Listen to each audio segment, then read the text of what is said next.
The following is a short clip from our conversation with the founders of ethical fashion brand Apparis for the Beyond Fashion Business podcast. Apparis is a fashion brand that is redefining ethical fashion. They offer elevated alternatives to luxury animal-derived products like leather and faux fur, and have multiple famous investors like supermodel Karlie Kloss. Apparis is a perfect case study for any fashion entrepreneurs or designers that aspire to build the ethical brands of the future, or at least learn how to become a more ethically conscious brand. How, now that you have a more general and better understanding of the industry as a whole, what benefits, what pros and cons essentially, in hindsight, have you identified of having a very specific approach to product early on, like one product doing it very well? Because it's not very typical from this industry, right? Most people in this industry think that the collection is the way to go early on. And again, it has pros, it has cons. So in your area with ethical fashion, what pros and cons have you found? What pros and cons do you see at those early stages? Yeah, I think really the pro for us from a business standpoint, like Amelie explained you, we started this business with our own saving and really with a bootstrap mindset. So I think having one mono product, it was very clear, not only for buyers, but from a customer perspective, it was a story to tell that was very simple yet impactful. So I think that was a big pro for us at the time.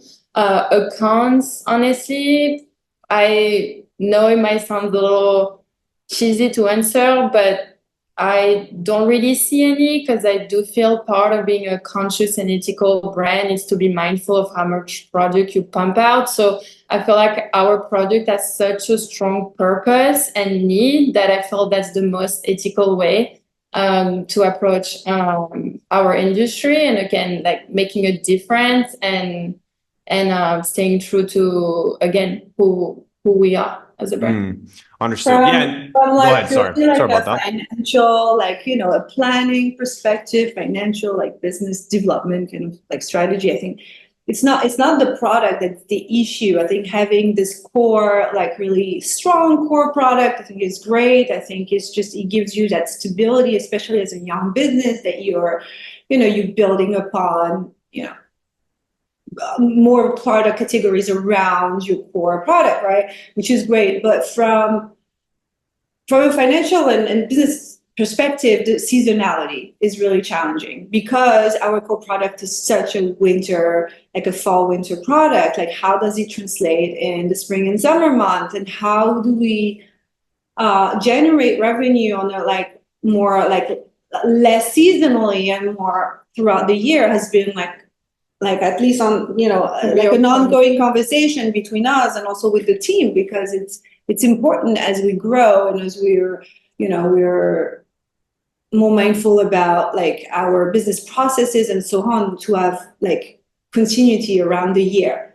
So that I think I would say beyond the challenge of a core product, to have like a winter core product, I think is where it's can be. Of course, yeah, having consistency, because it's such a seasonal product, Yeah. You need to have consistent revenue over the year, but at the same time, revenue in a way that's congruent with the brand, right? And I think that, and correct me if I'm wrong, but I think that one of the biggest challenges would be the amount of energy and effort that it takes to build a ethical fashion product versus a normal fashion product is immense, right?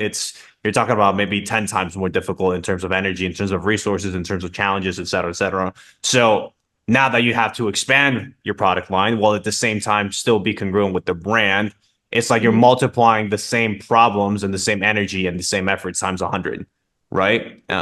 So it's navigating that, which is Yeah, very, and very to add on complex. to that, I think for us, where it gets even more complex is what you mentioned. Other than, of course, bringing conscious and like trendy product, the fair, like the value, the price point is something that's also very key of, our brand is, and that kind of like, again, value proposition. When you add that layer of like only using recycled material, bio-based material, working, with factories that are compliant, to the work environment, and again, packaging, only working, with recycled and biodegradable like labels and papers. Like, I think for us, it's definitely it adds it definitely adds to the challenge, like, you know, bring a product at the right price.